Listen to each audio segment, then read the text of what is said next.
Bickley and Marotta Mornings. Arizona Sports. The local sports leader. Bickley Blast. The Valley has never fully recovered from the day Luka ripped our hearts out in our building on national television, and everything about our modern-day pathology, the civic angst, the divisiveness, the impatience, the Twitter battles on Planet Orange, it all begins with Luka. Because way back in 1968, we lost a coin toss. That was bad luck, but we never had a shot at Kareem Abdul-Jabbar. We had a shot at Luka, though, and our basketball team committed one of the biggest blunders in NBA history. And I say this now again because that draft either coincided with or triggered the previous owner to create massive dysfunction in his own front office, freezing out and ridiculing Ryan McDonough while populating his office with live goats, while then bringing in assistant GM on the official recruiting trip to see Luka overseas. That guy was James Jones, by the way, who is still here, who has survived every subsequent coaching change, and who deserves his share of blame for selecting DA over Luka. Now, in hindsight, you can always make the argument that the Suns couldn't have known better because the Kings also passed on Luka and because most of the Valley was on board with the pick when it happened. But the Suns had Igor Kokoshkov on staff as head coach at the time, who happened to be Dončić's national coach in Slovenia and knew exactly what kind of prodigy that Dončić was. And with all that expertise and insight, the Suns choked. Worse than Devin Booker and Chris Paul ever did. We in the media, we failed as well. With the exception of Kellen Olson and maybe a few others, none of us questioned the Suns' approach to that draft with the veracity this market and Suns fans deserved. That's the truth, and I am sorry. And I'm bringing this up because I am angry all over again. Because I thought I was over this dude 3 years ago when DA led us to the NBA Finals, and why you might feel better because Luka effectively ripped the heart out of another fan base in Minnesota last night hit way too close to home for my liking. Igor Kokoshkov. Today's Bickley Blast brought to you by my great friends at Chapman BMW, who make luxury attainable. Find them online at chapmanbmw.com. With the first pick in the 2018 NBA Draft, the Phoenix Suns select Deandre Ayton from Nassau, Bahamas, and the University of Arizona.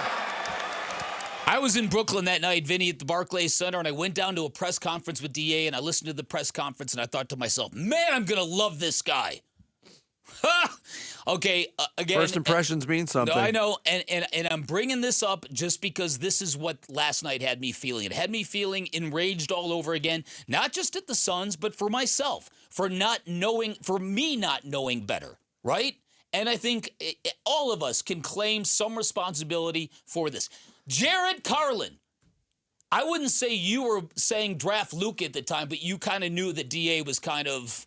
Yeah, you did say that, yeah. I watched all the, every Ayton game in college, and I knew the type of player he was and was going to be. The empty stat line was I came up with that.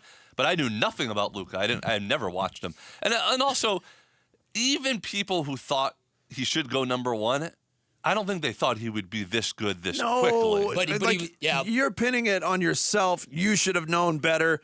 The media should have known better. You pointed it out in the blast. He went number 3. I know.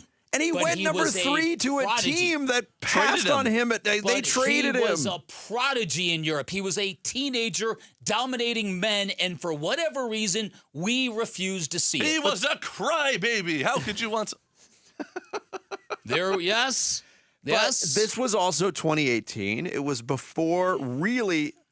I mean, we were not in the throes of this European or foreign player takeover yet. Nikola Jokic wasn't quite Nikola Jokic in 2018.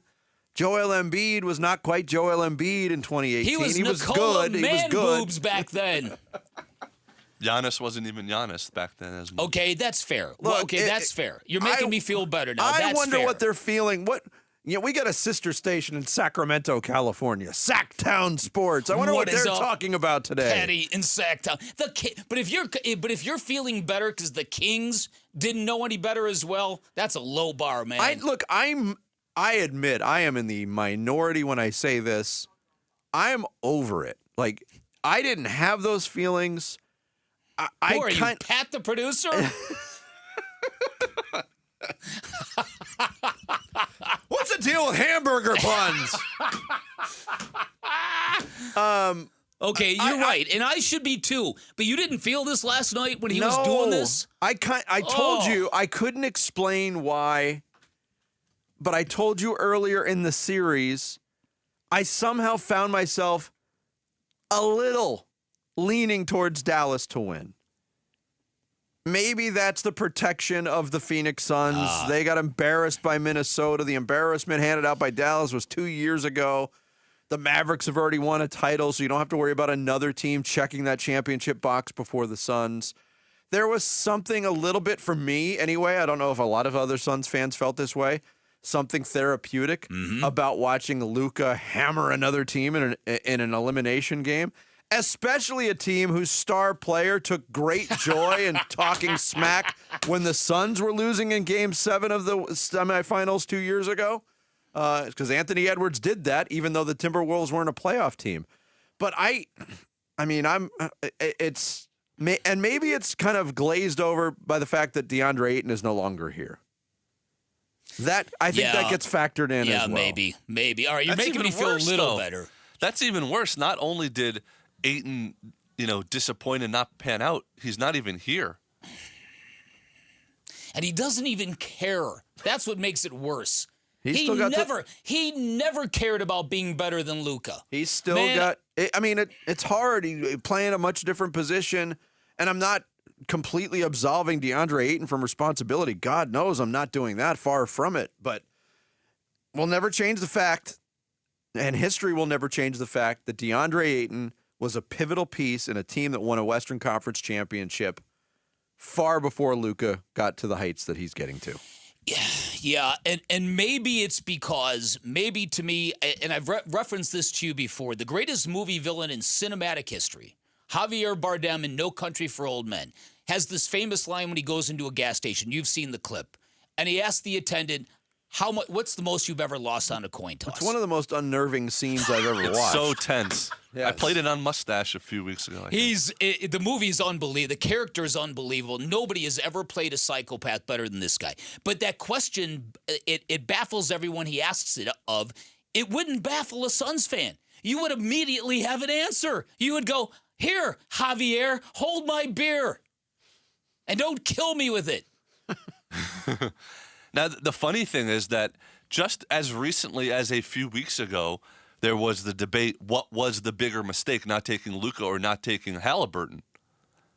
Because with the Halliburton thing, you would be adding him to an already good team at a position that you absolutely needed.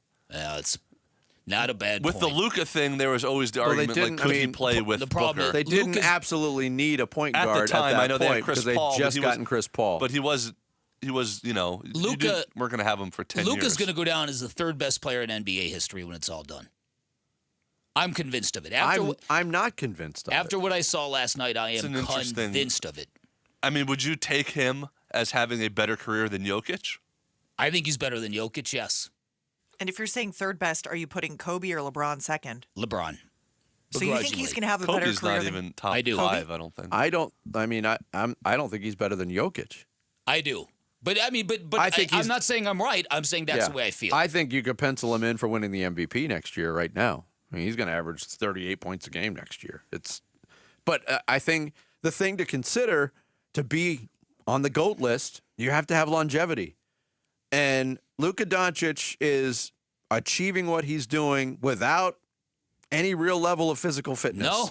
And he has shown no propensity in 6 years in the league to take that part of his game seriously. If he does, I'm right there with you. But he's too much a fan of the girthy baguettes. He's probably going to show up in September for training camp about 25 pounds overweight again.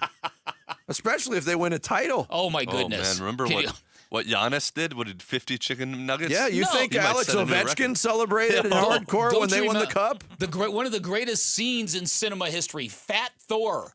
Yes, boy, you would say you're not the movie guy. That's Today, two and cinema I've references. dropped two great Yes. references in a row here. Endgame Thor. Have you watched Fletch yet? Yeah, for goodness sakes.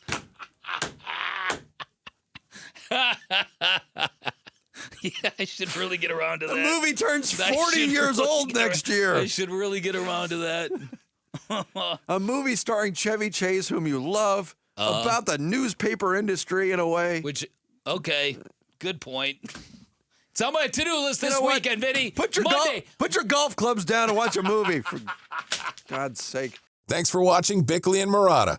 Click to see the latest Bickley Blast and hit the button in the middle to subscribe to Arizona Sports.